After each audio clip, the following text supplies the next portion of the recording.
teman-teman semuanya, apa kabar? Semoga kalian semuanya sehat-sehat ya. Salam sehat dari Amerika. Yeay. Cie yang sekarang mau interview, semangat ya. Oke, saat ini saya mau menjelaskan proses interview untuk visa tunangan. Tentu ini adalah hal yang kalian sangat tunggu-tunggu. Mungkin sudah 7 bulan, 8 bulan kalian nunggu proses untuk interview. Mungkin kalian lagi cari-cari gimana sih proses interview, apa saja yang ditanya. Nah, ini saya mau bagikan pengalaman saya pada saat saya proses interview. Untuk itu, simak video berikut ya. Jadi waktu itu saya interview tanggal 14 Desember 2021. Yang kalian harus bawa itu adalah DS160, terus sertifikat lahir kalian atau akte lahir kalian yang sudah ditranslate dan kopian dan asli kalian harus bawa. Terus kemudian kalian harus bawa appointment. Jadi kan sebelum kalian interview kan nanti ada appointment, kan bikin appointment. Nah itu harus kalian print out karena di situ nanti ada barcode-nya. Kalian print out dan kalian bawa. Terus kalian bawa juga proof of relationship. Sebenarnya nggak tahu deh, waktu itu memang di listnya itu kan ada disuruh bawa kan. Tapi saya waktu itu udah bikin di map, udah susun rapi, tapi nggak diminta sama konselornya. Ya saya nggak ngerti juga, tapi ya buat siap-siap kalian bawa saja. Jadi evidence of relationship itu kayak bukti-bukti kalau kalian udah pacaran, kayak foto-foto kalian berdua, bukti chatting dan lain sebagainya. Oke, pintu embassy untuk interview itu adalah di Jalan Merdeka Selatan yang sebelah Monas, maksudnya yang menghadap ke Monas. Jadi kalian turun di situ. Kalian nanti akan ditanya sama security, bilang aja mau interview. Nanti ditanya interviewnya jam berapa, kalian kasih tahu. Waktu itu saya interview sekitar jam 9. Datang lebih cepat karena memang antri ya. Jadi kalian antri, saya sarankan jangan bawa laptop. Jadi sekali lagi jangan bawa laptop ya.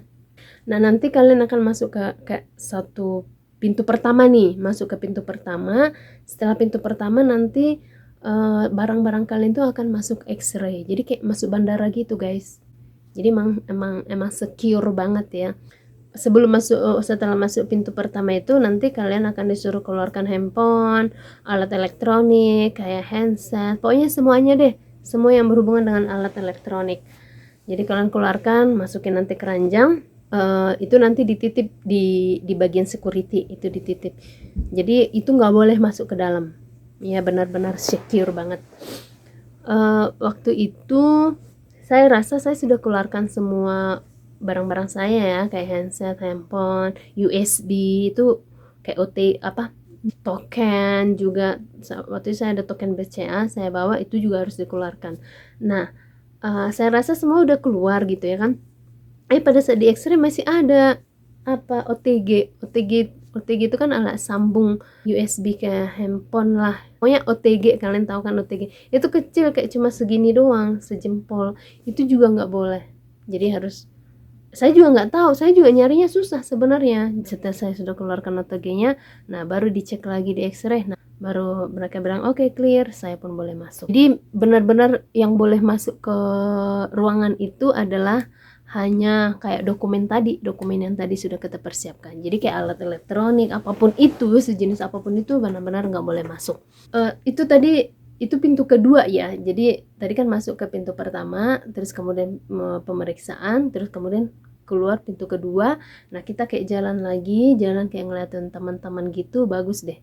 Jalan terus ke kiri, itu masuk pintu ketiga. Nah, habis masuk pintu ketiga itu kayak apa ya? Mungkin di situ ada sensor lagi kali ya. Soalnya habis masuk pintu itu ada lagi pintu. Jadi kayak pintu pertama, pintu kedua, pintu ketiga, pintu keempat. Nih, ada empat pintu yang kita lewati nanti. Tanpa interview itu kan bukan hanya untuk visa tunangan, tapi visa turis, visa kerja atau visa student dan lain sebagainya. Nah, jadi kalau kayak visa turis atau visa student, mereka langsung antri. Tapi kalau kita kayak kewan visa nanti disuruh duduk nunggu gitu. Karena untuk visa tunangan itu nanti ada satu window 11, jadi kayak ada jendela gitu. Kita dipanggil, kita serahkan dokumen kita. Nah, setelah kita serahkan dokumen kita dikasih kayak selembaran warna orange. Jadi isi dari kertas itu adalah tentang kekerasan dalam rumah tangga. Itu kayak instruksi apa yang harus akan kita lakukan kalau kita mengalami hal kejadian seperti itu gitu. Jadi kita disuruh baca. Oke, kita disuruh duduk, dan waktu itu sekitar 30 menit ya kayak nunggu, kemudian saya dipanggil sama konselornya yang bagian interview ya. Untuk interview itu saya dapat window 8, saya masuk ke window 8. Jadi yang interview itu nggak duduk ya, nggak duduk face to face, jadi ada kayak sebuah jendela, nanti mereka dari sana, kita dari luar gitu. Memang benar-benar kayak ditutupi jendela, ada speaker dari luar kayak mikrofon lah gitu, kalau kita ngomong nanti ke arah situ gitu. Agak sedikit deg-degan lah ya, itu apa ya, berkecambuk lah di situ semuanya. Sih kebetulan saya dapat yang baik, jadi dia tanya how are you gitu, terus saya bilang I'm good, how are you gitu juga. Itu saya tarik napas panjang, dia tanya are you okay katanya. Terus saya bilang yes I'm okay, just nervous gitu. Terus it's okay, it's fine. Kamu nggak usah nervous, biasa aja kata gitu. Dari pengalaman saya, apa saja sih yang ditanya? Jadi waktu itu saya ditanya, yang pertama adalah nama pasangan, nama lengkapnya ya, nama lengkapnya siapa gitu, saya kasih tahu. Terus kemudian pekerjaannya apa gitu, saya tahu pekerjaannya sekarang di mana. Terus dia tinggal di mana gitu, saya kasih tahu. Terus nama mamanya gitu. Setelah itu nama keluarganya. Dia tanya dia punya adik, dia punya saudara kandung berapa, namanya siapa gitu.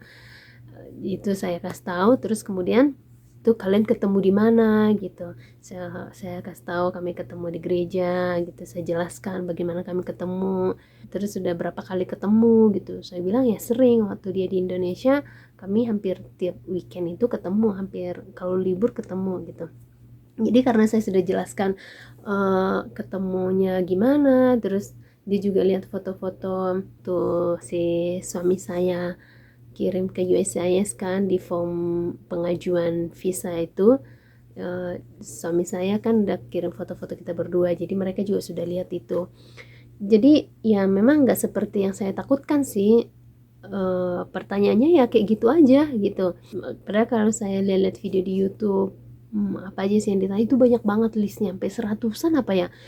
Jadi sebelum interview itu teman-teman saya benar-benar cari kira-kira apa aja yang akan ditanya, sampai saya print ada kayaknya 3 lembar atau 4 lembar itu, sampai saya hafalin, bayangin.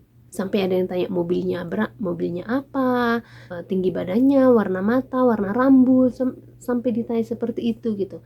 Saya sampai hafalin tuh, saya tanya ke dia gitu. Tapi ternyata setelah pada saat saya interview yang ditanya ya itu aja gitu, yang memang ya saya juga udah tahu kami udah pacaran lebih dari 2 tahun, jadi pasti saya udah sering juga ngomong sama mamanya, ngomong sama adiknya gitu. Jadi ya itu saja yang ditanya. Tapi ada satu pertanyaan yang saya nggak bisa jawab waktu itu. Dia tanya SMA-nya di mana. Itu benar-benar saya nggak kepikiran gitu. Dia pernah bilang sih sebenarnya. Jadi suami saya pernah bilang dia SMA di mana. Cuman kan namanya sekolahnya kan asing gitu, nggak familiar. Jadi saya bilang, aduh saya lupa. Saya bilang, dia memang pernah bilang ke saya, tapi saya lupa nama sekolah SMA-nya, saya bilang gitu. Oh oke, nggak apa-apa keti gitu. Terus tanya dia kerja di mana, itu yang ditanya dia kerja di mana itu sampai 2 kali loh ditanya. Terus ketemu di mana itu sampai 2 kali. Terus dia tinggal di mana itu ditanya sampai 2 kali. Jadi ada memang beberapa pertanyaan yang ditanya 2 kali gitu. Ya udah saya jelasin dia tinggal di Vermont. Terus oh dia di Vermont ya.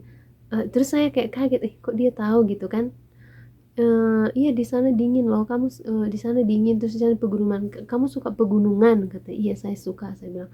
Iya di sana dingin banget, iya dingin sekarang. Kok kamu tahu, kamu udah pernah ke sana, kata dia. Enggak, dia sering bilang kan kita sering ke dia Kolan, saya gitu nama dia. Oh katanya. Jadi ya yang ngalir aja gitu. Kebetulan ya saya nggak tahu apakah lagi hoki atau gimana ya. Saya rasa emang kayak lancar aja gitu proses interviewnya, nggak seperti yang saya bayangkan, nggak seperti yang saya takutkan gitu. Dan setelah udah selesai interview, kemudian dia tanya udah dapat kertas yang orange itu belum, katanya. Udah dibaca belum, katanya. Saya udah baca sekilas, saya gitu ya kan. tahu nggak itu maksudnya apa gitu. Saya diam kan, saya bingung mau jelasinnya kayak gimana. Terus ya jadi walaupun di sana sebagai imigran tapi keamanannya tetap terjaga gitu. Itu demi keselamatan nanti di sana gitu. Oh, saya gitu. Ya udah, akhirnya nggak lama kemudian terus saya lihat dia bawa kertas putih. Saya pernah dengar katanya kalau pada saat interview visa Amerika itu ada dua nih. Kalau dia bawa yang merah berarti ditolak. Kalau dia bawa yang putih berarti diterima gitu. Terus saya udah lihat dia bawa yang putih. Terus aduh itu senang banget. Terus dia duduk katanya, ya, visa Anda saya setujui gitu. Langsung ditulis approve. Jadi di kertas itu tulis approve gitu. Waktu dia bilang visa Anda di approve, aduh itu kayaknya kata-kata yang indah yang pernah saya dengar deh, melebihi kata I love you. jadi waktu dia bilang kayak gitu, terus langsung dikasih kertasnya, saya bilang aduh thank you so much, thank you. Dia kayak senang banget, dia kayak tahu ekspresi saya gitu kan, tuh saya kayak udah mau terbang gitu saking bahagianya. Bayangin saat itu juga kayak bebannya rasanya tiba-tiba langsung lepas gitu habis interview itu. Ya udah, saya terima kertasnya, saya langsung duduk, saya rapi-rapi, terus udah saya pulang. Jadi tinggal nunggu visanya. Jadi itu salah satu pengalaman yang apa ya, yang sangat itu pokoknya lega deh. Saya masih di pemikiran saya itu masih terngiang jelas, masih teringat jelas, masih ada rasanya, masih keingat rasanya itu gimana waktu pada saat yang interview itu bilang visa Anda disetujui katanya gitu. Terus jadi isi kertasnya itu kayak congratulations bla bla bla gitu. Jadi ini kertasnya. Jadi kertasnya seperti ini, ada tulisan congratulations your visa is approved gitu. Ya, jadi habis interview saya pulang balik ke kantor, saya langsung mengajukan resign. Oke teman-teman, begitulah pengalaman saya pada saat interview. Kalau kalian ada yang mau ditanya, ada penjelasan yang kurang jelas, boleh tulis di komen ya. Oke, jangan lupa like, share, subscribe. Sampai jumpa, see you on the next video.